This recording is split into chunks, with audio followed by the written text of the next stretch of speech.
welcome to this session on Jupiter Green. We're joined by John Wallace, who's worked on the management of the trust since 2014, and in January this year was promoted to lead manager.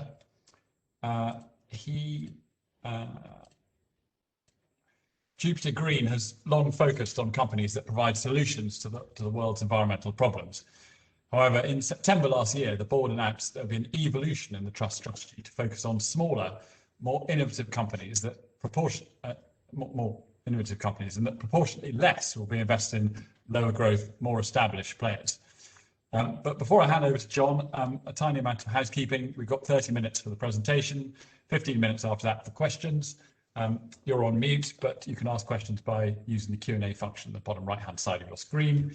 I'll try and put all of your questions to the manager, but we've had quite a number of people register for the session. So we hope we'll get through them. If we don't, we'll hopefully distribute the questions, the answers to those questions later on.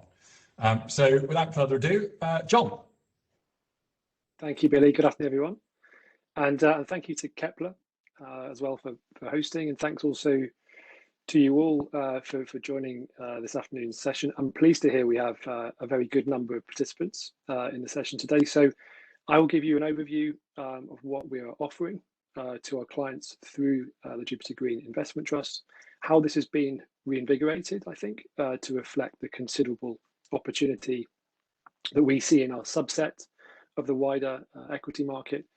And that should leave us hopefully plenty of time for questions at the end, and I look forward to those. If I can start with a simple first few messages and turning to this first slide. Thank you, Billy.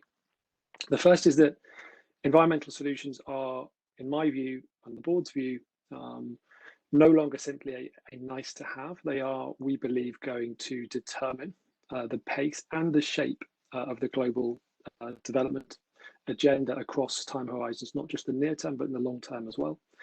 And the pandemic has, if anything, only just accelerated that dynamic. And there are plenty of examples of that, but just to offer one fresh, if you like, from this afternoon's budget announcement, the UK's first sovereign green bond is seeking to mobilise private sector cash into long-term job creation in green sectors in the UK economy that also will help, as a result, deliver on the UK's ambition to become a net zero economy when it comes to carbon emissions. That offers, if you like, an opportunity for companies exposed to those areas, and we're focused on finding those companies which we think are best positioned to take advantage of that growth in the long term. What I find is very interesting is that many of these opportunities are emerging in sectors and themes that may surprise you and that aren't traditionally or associated, if you like, with environmental solutions such as clean energy. And I'll give you some examples of that as we go through the presentation. The second point I'd like to make at this point is that Jupiter Green is, I think, fairly uniquely positioned to tap into the full spectrum of that opportunity set. Predominantly, that reflects its relative size and the agility that it has in the marketplace that comes with that size. Third is that the reinvigoration that we and the board have put in place has helped us to deliver good performance, and we have good reason, I think, looking ahead to consider that is set to continue. And finally, at this point, reflecting this in reinvigoration of the trust, we've been issuing new share capital over the last several months, and we look forward to more of the same for the remainder of the year.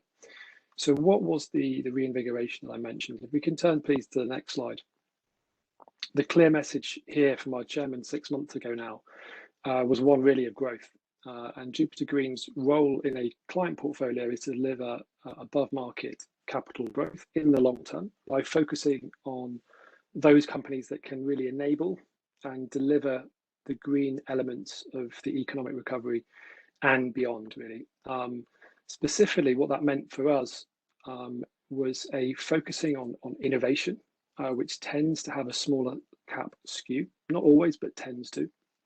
It also meant replacing an ambition that the trust had predating that announcement to grow the yield of the trust over time with a total return approach, replacing that message. And then finally, I suppose, drawing on the tools that we have at our disposal, including the leverage that we can go up to 25% of the NAV, and have up to 5% of that NAV coming from unlisted opportunities. So to make greater use of those tools that are available to us. Performance-wise, as you can see here, I think it's encouraging that our pivoting towards innovative growth opportunities has delivered positive results for our clients already. We're benchmarked against the MSCI small cap, but our performance against the MSCI, or the larger version of the all world, if you like, has also been very positive. In particular, since that the process of reinvigorating the trust throughout the back half of last year. What has absolutely not changed, though, if I can start again with that, is the trust's focus on environmental solutions. Invest really, as it says on the tin. If I can turn briefly to the next slide, which should be slide number 3, thank you. I think it's helpful to be as clear as we can be on the approach we're taking, because as I'm sure many of you on the line today will know very well, all too well, this is a very wide spectrum, or there is a very wide spectrum of investment approaches under the umbrella, if we can call it that, of sustainable investments, and lots of often conflicting or overlapping and confusing terminology. The important part of our approach, the most important part of it, is that we're looking for companies which typically are delivering over 50% of their business from products and services that provide a clear solution to one or several of our 7 investment themes, which I'll come on to later. That in turn means we are focused and, I guess, specialized in what we do. That also means that while we don't formally exclude companies in any particular sector, as you typically get with an ethical approach, it's a natural feature of our trust that we don't hold the obvious sin sectors, as they're often called, like tobacco and alcohol. So simply put, even if we wanted to, we would be very hard pressed to find a company that, on the one hand, has a focus on environmental solutions, but on the other hand, is active in sectors like tobacco or armaments. ESG as well is another buzzword, I think. It's something that of a catch-all term as well, and part of what I would consider to be good investment practice. So do we consider a full scope of environmental, social and governance factors in our investment process? Absolutely we do, but we do so only having already established our opportunity set, which is, as I mentioned, focused on that and specialist in terms of its concentration and focus towards environmental solution companies. So it happens after that rather than before it. So that is what drives the investment trust approach, and it's a vital distinction because by being focused on solution themes, we see long-term opportunities available by addressing big picture environmental risks and challenges, be it climate change, water scarcity, unsustainable use of natural resources, and so on. The next slide, if I may, which is slide number 4, is a reminder, a simple reminder, that for all the media attention that's been building up over the many years on subjects such as climate change, progress on tackling the issues has been very limited, and now we're at a stage where I think the issues that are presenting themselves are already butting up against global economic and social development. Now, this image you see on this page here is actually a chart charting global average annual temperature change over time since 1850 from the left-hand side of the screen there. And it shows the extent of that recent and accelerating period of warming. It also, I think, represents the sense that we are only really in the foothills of addressing issues such as climate change, not just climate change, but in particular, I'm focusing on this one in particular now. And to do that, we need to address that issue. We do need to roll out and scale up fundamentally different and better ways of living, of moving, of consuming things like energy, materials, and even foods. So this really is a long-term agenda, and it really is all-encompassing. Now, if that sounds a little bit negative, I apologize. It needn't be. I say that because despite the pandemic and the focus it required from everybody on the very, very near term, what has emerged and continues to emerge, I believe, is a stronger purpose towards tackling the big issues of our time. And many of them are, at their core, environmental. So if we can turn to the next slide, which should be number 5, please, Billy. Thank you. There's a collection of quotes here that point to exactly that. I think there are two elements to comment on this stage. First is that post-COVID, if we can yet call it post-COVID, the focus on economic recovery now presents a very significant opportunity for green investment rather than presenting a risk to the investment case. And frankly, that stands in complete contrast to the sentiment that we experienced in the market back in 2009 when I first joined Jupiter in the wake of the financial crisis. The second point is another contrast with that time. And that is that whereas political rhetoric, government commitments on environmental issues as well, used to really lead and push the development of commercial opportunities for environmental solutions companies, I think that relationship now has flipped the other way around. Not in all cases, but in very many of them. So what that means is the solutions are themselves pushing and driving policy and regulation. And that's a much more resilient, frankly, and much more interesting and exciting place to be investing compared to where we were. Just to offer an example of this, and one that is, if you like, close to home, turning to the next slide if I can, please, Billy, number 6.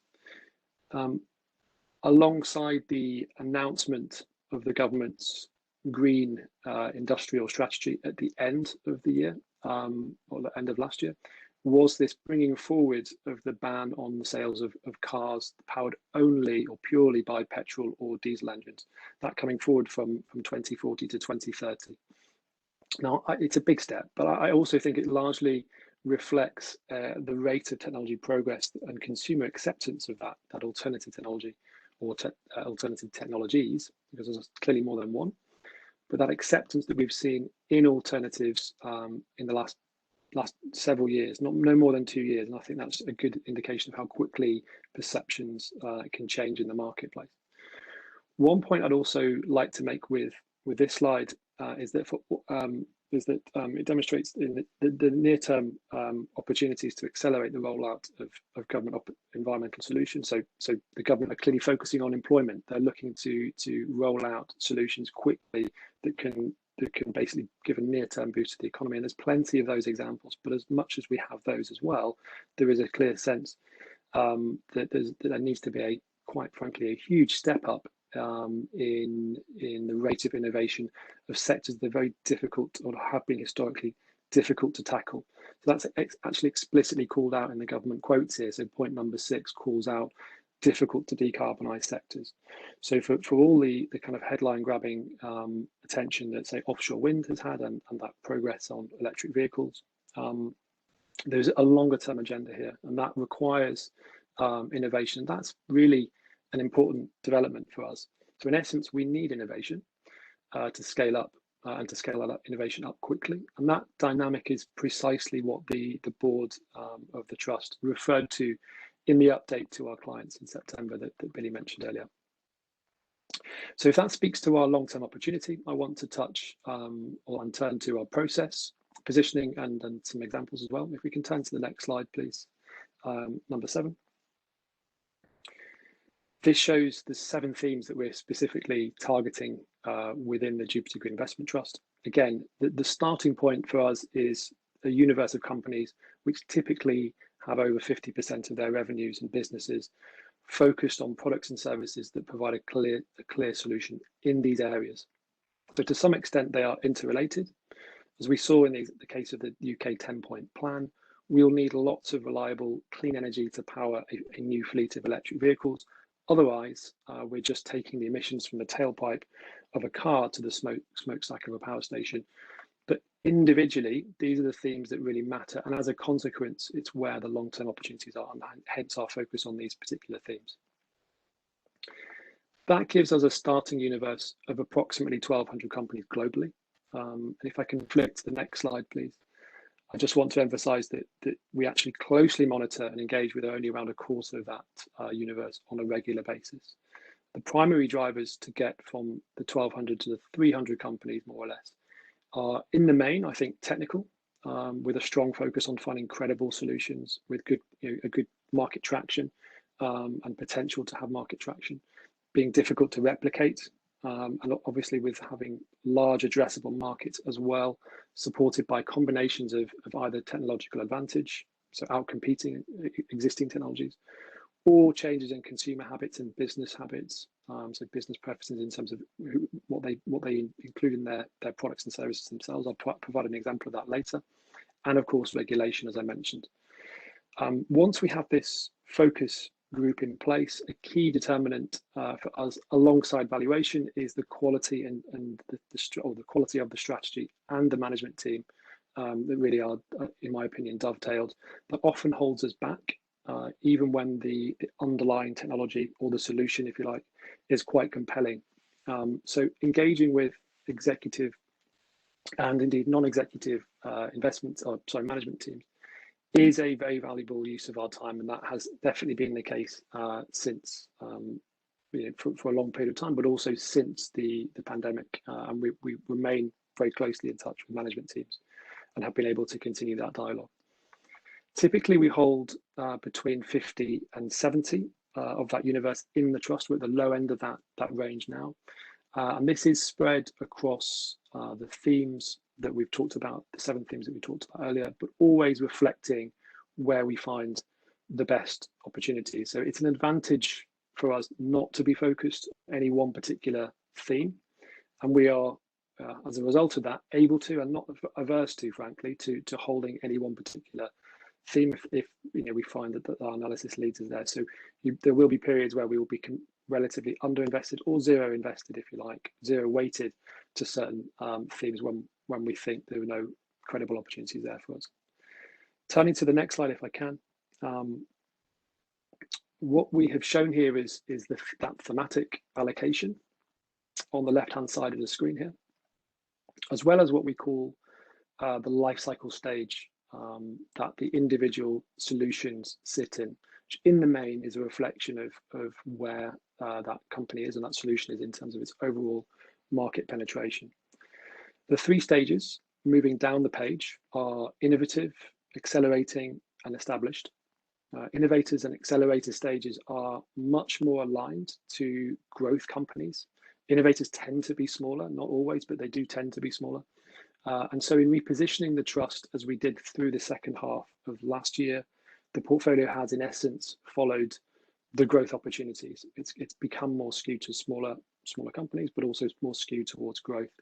And in doing so, has allocated away from the established companies, the leaders, as we call them here, that were at that point predominantly dividend-paying utilities, green utilities as well, I should caveat, but towards innovative companies and companies with products that are accelerating in terms of their market growth rates, which comes through in earnings growth, reflecting that market share growth coming through for those individual companies. So really, a key message here is that that we're aiming for approximately 3/4 of the trust's fund to sit in the innovating and accelerating phases that you see at the top of the page, where we feel the best opportunities are likely to sit for capital growth in the long term. Currently, that figure, as you can see, is just over 60%. So we have some way to go still, but we are measured, if you like, in our approach. That said, the range of opportunities that we're seeing now, particularly at the smaller end of the spectrum, the market cap spectrum, is very encouraging. So I feel like some examples will probably be helpful at this point. So if we can turn to the next slide, please, Billy, number 10. We have 3 companies from the trust here, 2 of which are in the innovator stages. They're RenewCell and Hoffman. And the third, or Beauregard in this case, is in that accelerating bracket. So starting from the left-hand side, the company here is RenewCell. It's in one of those, as I say, difficult to decarbonize or difficult to tackle sectors, because its solution applies to the global textiles market, a market which has not really addressed some of the most pressing environmental and sustainable challenges that it faces on the environmental side and on the social side as well. But focusing on the environmental side, I just want to flag some research from the Ellen MacArthur Foundation that found that it takes up to 4,000 litres of water to make a single pair of jeans. Of the total fiber input that is used for clothing, 87% of it is currently incinerated or disposed of in landfill. A lot of unmade, or the vast majority of unsold products go to landfill as well, or to incineration, rather than being recycled or resold. And that's something that regulation in Europe in particular is going to ban from the middle of this decade. So by 2025, it won't be possible for the big textile companies and retailers to simply incinerate or landfill waste clothing. They need to have an alternative solution for that. It's also estimated that textiles contribute up to 10% of annual global carbon emissions, which is expected to grow by around 50% by 2030. So it depends on how you calculate that, but it's a signal of how far and how spread the industry is, and the fact that it's not a sector that's traditionally associated with carbon emissions, but it does have a high impact, in particular in man-made fibers and synthetic fibers. So the answer here provided by the company RenewCell is to effectively recycle waste cotton. It can do so 7 times without degrading the quality of the end product. So it can, if you like, take the recycled materials and place it back into the global textile value chain without any need for changing the machining for companies in that industry. So the upfront capital costs of making that change for their clients is very low, and the demand pool from retailers like H&M is also very strong. So it's interesting to us, and it was a big part of why we invested at the IPO last November, that H&M are themselves a shareholder. They upped their position during the IPO process. They are also locked in to the company's shareholding structure until the point where RenewCell has reached its next commercial milestone, which is to have ramped up its commercial facility that it's building on a site in a former SCA site in Sundsvall in Sweden. So that will take us to the midpoint of 2022, at which point the founders and H&M themselves have the option then to sell. But I think that's an important characteristic that we're looking for, especially in companies that are relatively early stage, that when they have a clear alignment with minority shareholders, which I think comes through very strongly in the case of RenewCell. And clearly, in terms of total addressable market, it's a market that has no equivalent company at the moment. So recycled materials are really very or incredibly nascent. There's only really one company operating in this space at a commercial scale already, and that is RenewCell, who have some products in the market with the likes of H&M and Levi's, and throughout the course of this year, we'll certainly be seeing more of them. In the middle of the page here, Hoffman Green Cement. Again, it's one of those sectors where, let's face it, the cement sector is inherently carbon intensive. It has a huge environmental impact, which is very difficult to dislodge. So as a result of that, the cement sector takes up about 8% of global carbon emissions. But as other sectors decarbonize over time, like the energy space, like road transport as well, sectors like cement and aviation that are quite difficult to address will naturally increase in terms of their percentage of global carbon emissions. So what we need to do here is to change quite fundamentally the technology that is inherently, as I mentioned, carbon intensive in the sense that the likes of Lafarge Holcim are really fiddling around the edges with the percentages of clinker in their underlying cement. They're aiming to reduce it by 3 to 4% over the next 5 to 10 years. It's not really going to change where the bulk of their emissions come from. So the likes of Hoffman Green Cement have a solution which is approaching its commercial scale, approaching commercial use, and in this case has a net carbon benefit, or reduces the carbon footprint of cement by a factor of 5. It's a significant step up in terms of the environmental credentials of that whole sector.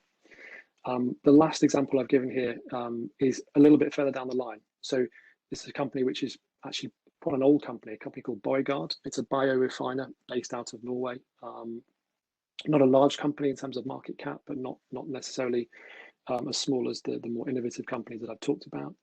But it's approaching that phase, and it is in that phase, if you like, where its solution has an accelerating end market and growing acceptance within a diverse array of industrial end markets. So Borregaard is, as I mentioned, a biorefiner. It takes Norwegian spruce trees that are used in the pulp and paper industry, takes the waste from that resource stream, and turns it into products which can be used as ingredients, so flavorings, for example, but also ingredients like thickeners, emulsifiers, etc., that really will dislodge and substitute petrochemical-based ingredients. That the likes, for example, of Unilever and other FMCGs are seeking over time to take out, so that as they're looking to address their sustainability credentials in the long term from both packaging and ingredients, the likes of Borregaard are really one of the very few companies in the world that can provide a scalable solution which has clear environmental benefits. And as a result of that, we're starting to see some of its newer products gaining commercial traction. Again, there'll be product launches this year in new areas for the company. So new areas such as cosmetics, for example, that are a testament to that growth and that acceleration of the end market for companies like Renewcell. If I can turn to the next slide, please. Just touching, if you like, on the positioning of the overall portfolio. A couple of things I want to point out here. Firstly, that we don't target or we don't asset allocate in terms of region, in terms of market cap, or indeed traditional sector weights. What's coming through here is just a sense of where we find the best opportunities for our clients.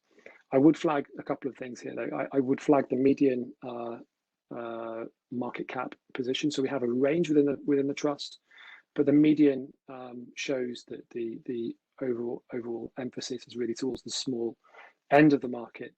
When you compare it to if you like, a more mainstream global equities product. So we're finding the better opportunities at the smaller end of the market, and we feel that's set to continue. In terms of sector, I think on the right-hand side, the industrials exposure has traditionally been quite significant for us. You can see it's relatively an overweight position here. I think over time that will change, partly because those sectors that I talked about earlier that are quite hard to decarbonize, there are now solutions coming through into the market, and as they mature and as we find investable solutions there, the spread within the sector weights will naturally change. If we can turn to the next slide, please, and just with one eye on the clock. The top 10 positions, this is about a month out of date, but I think one thing that I wanted to get across here is the sense that we are happy and willing to really find those sorts of innovative companies and really commit to them. So Renewcell has been a very significant step for us in terms of bringing these ideas through into the portfolio and bringing them really into a position where we show conviction. And excuse me, across you can also see the likes of Borregaard, again, a relatively new position for us that we added only in November of last year, already firmly into the top 10 and really delivering on performance for our clients. I think with that, I'll turn to the next slide if I can, where we have some summary points here. Again, one thing I would flag, I did talk about this earlier, but in terms of the potential to gear this strategy, it can go up to 25% of the NAV. Currently, we're significantly less than that. We've signaled to the market that a neutral point over time will be more like 5%. And currently, we're about half that at the moment as well.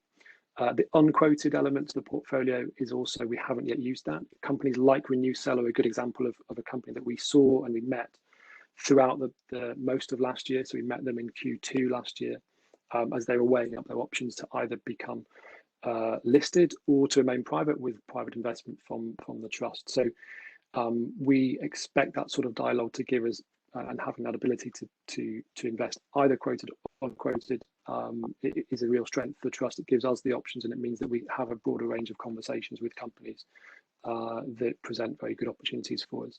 So we're currently not using that, but I think it's an important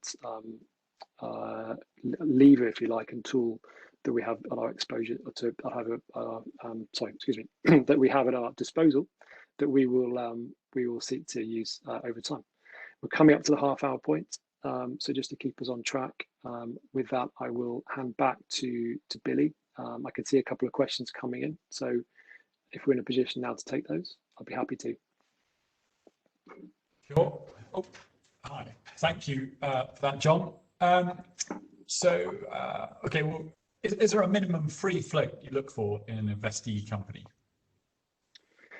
Minimum, I mean, that's one of the reasons we get quite quickly from 1,200 companies down to 300. So, you know, I don't like companies on the whole that have a very low free float, so, you know, less than say 30%.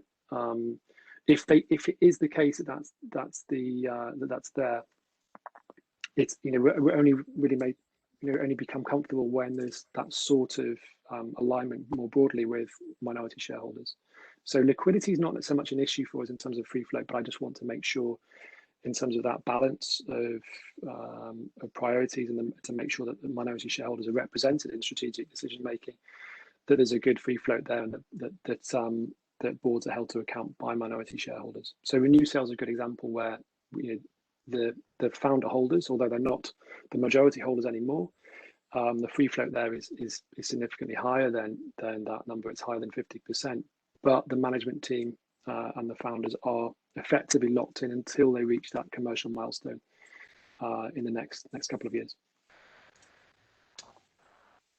Excellent, thank you. What's your holding period generally for a company? I mean, generally speaking, historically, I think it's good to say that it's been about 7 years. The reason why I say historically is because we're seeing quite rapid change in our investment universe. So I think it's not just a reflection of what is happening in sustainable themes where we're investing. I think it's happening more broadly in the market. If you look at certain technology themes, for example, they are developing much more quickly in the broader technology spheres. And as a result of that, I think over time we might expect that holding period just to come down a little bit. So essentially as a reflection of the companies going through that process from innovation into acceleration and becoming established leaders. So as we're looking to kind of recycle the capital, if that process is happening more quickly, then it's likely that the holding period will come down from 7 years.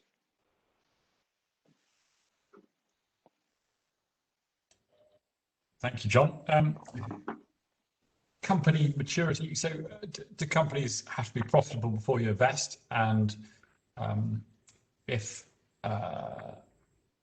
yeah, sorry. No problem. I mean, no, essentially they don't. I mean, the vast majority of the companies in the portfolio are at a profitable phase. We are looking to, within the innovative bucket of the portfolio in particular, that earlier stage, there will be companies in there who are pre-profit. But again, we will be very selective in how we invest in that space. Companies like Renewcell, as I mentioned earlier, are a good example of that. When we find companies where we think that there's a credible management team and strategy, a very credible technology and solution, and a clear route to market, then we will participate in that in a meaningful way. But obviously, in many cases, that means we leave a lot of companies that are pre-profit on the table, really, and we track them over time. So we don't necessarily have to hold a company from the outset, from the innovative stage. We add a lot of value when we pick up companies that are approaching that acceleration phase that we haven't previously held. So yeah, I don't want to give an emphasis on the portfolio being skewed towards innovators and accelerators being pre-profit. It isn't. We're looking for companies with real profits and absolutely a clear runway for growth in the long term. Thank you.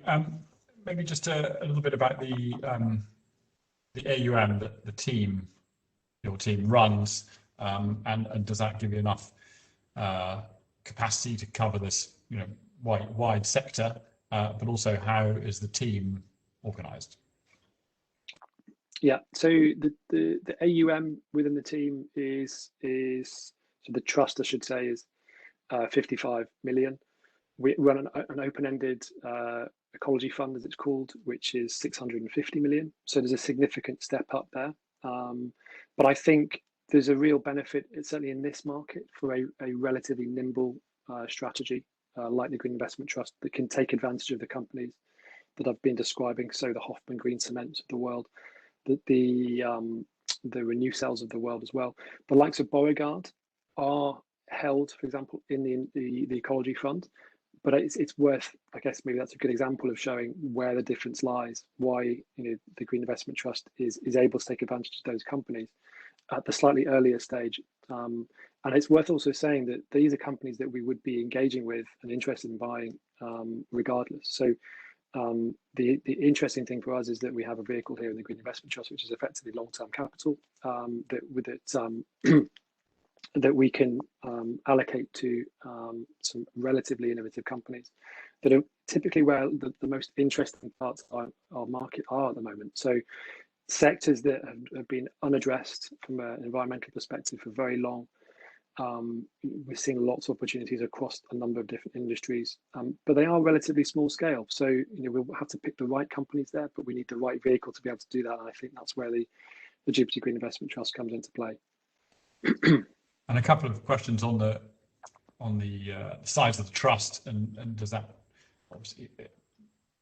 limit the new investors in any way? I suppose that's not a question for you, but I suppose it's worth saying that we're issuing capital on a fairly regular basis.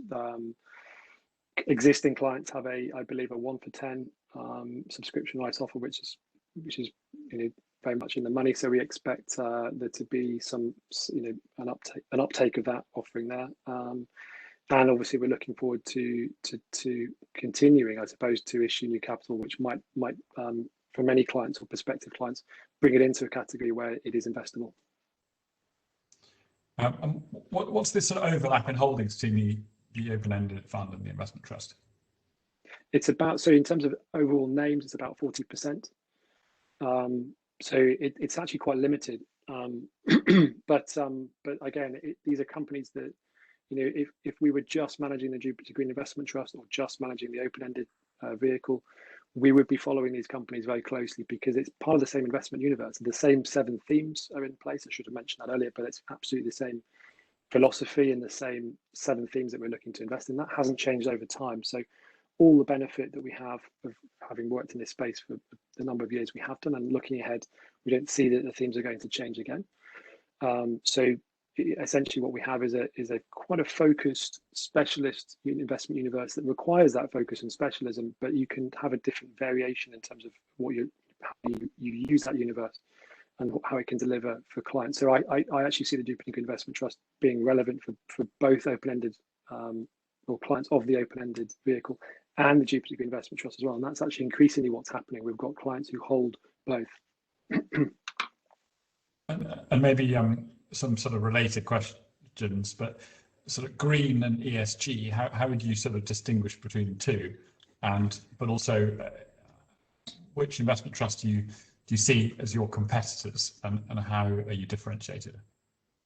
Sure. So to take the first point, green, and should we call it sustainable solutions? If we can go back to the slide, I think it was slide number 3, if possible, if everyone on the call can still see that. But thank you.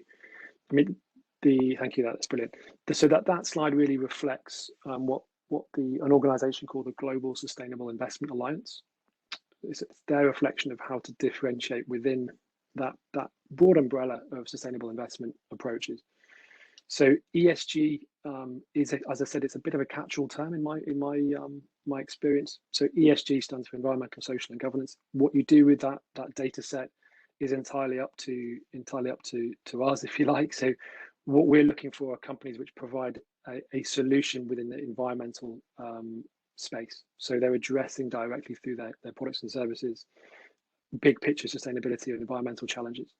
So that's a little bit different to thinking about taking a broad market fund and broad market approach, which can invest essentially anywhere, and using ESG as a tool and a mechanism for risk management purposes, essentially. And there's a fundamental distinction there. And if we flipped it back to the sector allocation, and I think it was slide number 10 or maybe 11, that's a reason why. Sorry, maybe the next slide, please. That's a reason why. Again, a natural flavour of the portfolio is that we aren't, if you like, we're very highly active versus a global benchmark. So we compared to say the FTSE world or the MSCI world, we're well over 99% active, but also the small cap and small and mid cap element of the portfolio, and the skew at the moment towards industrial sector names, having very little technology, having very little financials in particular. is again a reflection of that focus on companies that are providing an environmental solution. So it's in contrast, I think, to a very broad market approach, which can invest anywhere and is going to really consider environmental, social, and governance factors in a very wide way, but as a means to improve risk-adjusted returns over the long term. We're really a thematic approach, focusing on growth, and really, again, the specialism that we have and that we offer is the key part of that. As I said, it's a specialist sector. There are, I think, some really, I suppose, quite obvious names in the marketplace. So Impacts in particular, that was the second part of the question. Impacts, the trust that they run, is broadly similar. I think it has an environmental skew to that trust. It's a significantly larger trust. So I think it's well over 1.5 billion sterling now. So I think it's effectively soft closed now. It's interesting that that's happened because in my opinion, it's done that to be able to continue to, at least at some level, participate in the sort of innovation that we're seeing coming through from the smaller market cap spectrum of the market. Thank you. I don't know whether, I suppose it's part of the same question, but or a previous question, but why is there's an observation that the bid offer spread is very wide, but also related to that, I guess, probably in the same question is ongoing charges are 1.6 versus 0.8 for the management fees. So is the trust big enough to be cost efficient? Well, I think it is, but also there's a commitment from Jupiter, from the board, to grow the trust. So that's the most important thing, as far as I'm concerned. And we haven't really, historically, we've been quite not on the back foot, but we haven't been enough on the front foot to take this trust to the marketplace. So I think that the success that we've had so far, certainly coming from the back end of last year, so September really, when we made the announcements about the pivoting element to the trust and focusing on innovation, really focusing on growth, that's come through in terms of new share issuance and new clients. So I think the traction is there for us to grow the trust over time. So that's the most important thing. Also, I think historically it was slightly, the trust, if I can be honest, was slightly caught between two camps. It was both offering capital growth, which is really part of what the thematic story is, I think, is that there are themes here that are set to grow, or solutions that are set to outgrow the broad market, so there's growth. But by also combining that with an income focus on and suggesting that over time the yield for the strategy and the trust should grow, meant that you didn't quite have either of, you didn't have enough income, but you also didn't have enough growth. So I think the position of the trust now is more refined, more of the now, and again, looking forward in terms of the solutions that we're seeing in the marketplace and the growth that's on offer coming out of the pandemic, is, I think the trust is in a very strong position to take advantage of all those things. I suppose as the size of the trust grows, then hopefully the liquidity and the bid offer spread will narrow, and the OCF will come down. But, they're all linked. So time for probably one last question. Got any in particular? What are the valuation metrics and growth rates of the portfolio versus the index? Is there a premium? Is the portfolio on a premium, and is it justified? The portfolio is on a small premium that I think is justified. So if we take a PE basis, I think there's about 2 turns more than the wider market. Is it justified? I think absolutely it is justified. These are themes that are taking a long-term view that need to really grow. We need the solutions within these themes to continue to be innovated upon, but also to accelerate in terms of how they're deployed in the market. So there is growth there. I absolutely believe that at this level, at these levels, that the premium is absolutely justified. What you'll see over time is that the thematic allocation that you see on this chart here on the left-hand side will move around, and that is a reflection of where we find the best risk-adjusted returns in terms of how we're modelling it. But again, we're not afraid of not holding parts of the market, parts of our investment universe that are on extremely high multiples, and that frankly we think are not justified. But at this point, standing back, looking at the portfolio and looking at the wider the parts of the universe that we are most keen on investing in, the premium in terms of current year valuation is justified by the long-term growth that's available. John, thank you so much. It's now 2:45, so that's time's up. Apologies, there are lots of questions which I've tried to get through as many as possible, but as I said, we'll try and get the answers to whoever asked them after the event. Thank you very much, John, and thank you all for joining us. The next session is starting at 3 o'clock, beaming in live from California, the managers of Allianz Technology Trust. Thank you so much, and thanks, John. Thank you. Cheers.